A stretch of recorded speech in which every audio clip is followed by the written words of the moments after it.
Vir die meeste van ons hou sjokolade nie baie lank nie. As jy hom het, eet jy hom vinnig. Dieselfde kan nie gesê word van die 121-jarige sjokolade wat koningin Victoria vir 2 vryheidsoorlogssoldate gestuur het, wat in 'n solder gevind is nie. Die sjokolade is aan die troepe gestuur om hul moreel te versterk. Die sjokolade was nog in hulle oorspronklike verpakking en alhoewel dit nie iets vir die aptyt doen nie, is dit 'n baie groot en besonderse fonds. As jy graag sou wil sien hoe lyk hierdie besonderse sjokolade, besoek gerus die 15de eeuse Augsburg Hall in Norfolk, Engeland. Dankie Marina. En in wêreldnuus, al begin die pandemie afwaartse neigings toon, is daar tekens dat wêreldvrede meer onstabiel raak. Mense wonder soms hoe wêreldleiers heeldag oor wêreldvrede en internasionale diplomatiek preek, terwyl hulle geheime staatsdienste het soos CIA, FBI, KGB, Mossad ensovoorts, wat koue oorlog teen mekaar voer. Nou dat die Ever Given se Suez-kanaal blokkade oor is en die dreigende gevaar van Iran blyk om te bedaar na die Iraniese afvaardiging hul eerste vergadering as konstruktief gekarakteriseer het. Al het Iran die VSA se aanbod om Iran se 20% Iran-verryking te staak in ruil vir die vrylating van $1 miljard van Iran se bates afgekeur. Maar daar was nog steeds islamitiese aanvalle in New York en by die kapitaalgebou in Washington DC, al probeer hoogstroom media die feit verdoesel, asook in Mozambique. Daar was ook verskeie ander wêrelddele waar gevaarsyne begin flikker.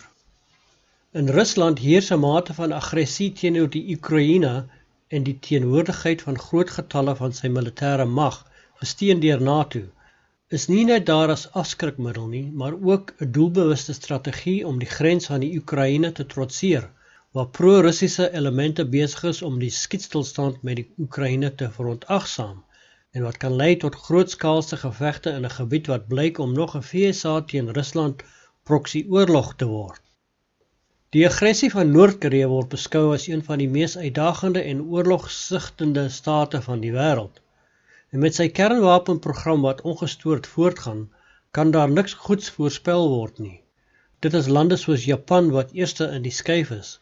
En met China wat poog om sy seegebied sonder slag of stoot uit te brei deur kunsmatige eiland te vestig wat toegerus word met vliegtuiglandingsstroke, kan verwag word dat die optrede tot plaaslike asook konflik met westerse lande lei.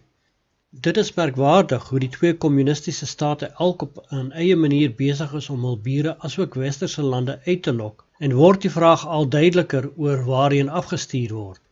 China se doelgerigte uitbreiding om meer grond te bekom en sy gesag te laat geld word waargeneem met die belange wat hy tans uitbrei in Afrika-state.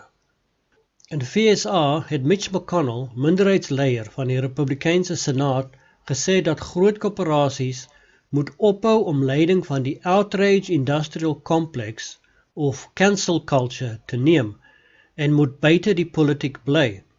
Hy het in 'n verklaring gesê Amerikaners wil nie hê dat groot ondernemings Twitter-disinformasie versterk nie of elke linkse vervaardige bohaai met verlinkse gebare te weerklink nie.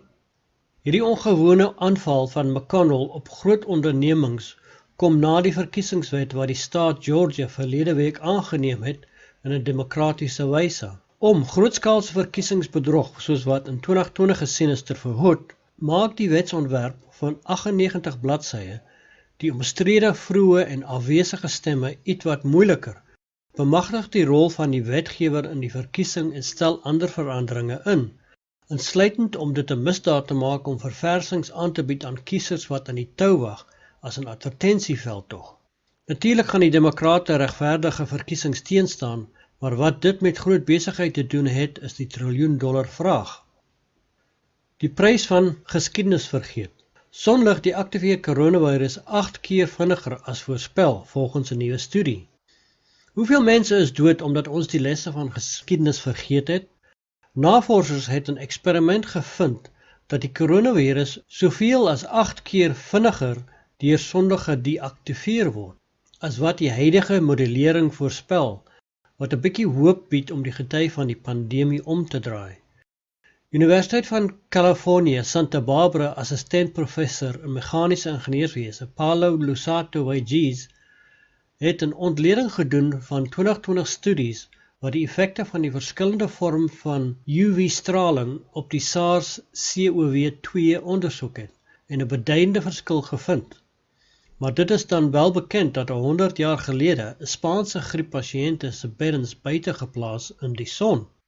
Medisyne het wel gedurende die eerste dekades van die vorige eeu 'n geweldige sprong vorentoe gemaak as gevolg van tweeling tragedies van die Eerste Wêreldoorlog en die verspreiding van die dodelike Spaanse griep. Destyds was daar miljoene mense wat ly aan die griep of aan die gruisame wonde wat deur loopgraafgevegte veroorsaak is. Een van die eenvoudigste en mees effektiewe medisyne wat dokters ontdek het, was toe hulle pasiënte uit oor vol hospitale en mediese tente verhuis het. Dit blyk dat die Vitamien D, wat deur sonlig veroorsaak word, infeksies in die velweefsel help genees, en dat die vars lug menslike longe gehelp het om die griepvirus te beveg, terwyl dit ook as ontsmettingsmiddel gewerk het. Op 5 April het NASA die eerste kleurvolle beeld van die Mars helikopter Ingenuity sy eie kamera aan boord geneem. Volgens NASA is die beeld van 'n paar klippies op 3 April geneem, terwyl die Mars helikopter wat deur sonkrag aangedryf word, steeds onder die rover was nadat dit tot ontplooi is. Na verwagting sal 'n paar beelde met 'n hoë resolusie tydens elk van Ingenuity se toetsvlugte deur hierdie beeldmateriaal verkry word. Die beeld wys 'n uitsig op die vloer van Mars se Jezero krater en 'n gedeelte van 2 wiele van NASA se Perseverance Mars rover, wat deur die kleurbeeldmaker aan boord van die agentskap se Ingenuity Mars helikopter vasgelê is. 'n Belangrike doelwit vir Perseverance se missie op Mars is astrobiologie, insluitend die soeke na tekens van antieke mikrobiese lewe. Dit is die eerste keer dat Ingenuity helikopter op die oppervlak van Mars alleen is. Hulle het nou die bevestiging dat hulle die regte isolasie, die regte verwarmers en genoeg energie in die battery het om die koue nag te oorleef. Dankie dat jy ingeskakel het op SAIK Wêreldnuus. En tot môre. Terug na Marina vir die weervoorspelling. SAIK Radio het nou 'n Android toep. Luister nou na lekker Afrikaanse musiek heeldag op jou foon. Soek vir SAIK Spasie Radio op die Android Play Store. iOS binnekort.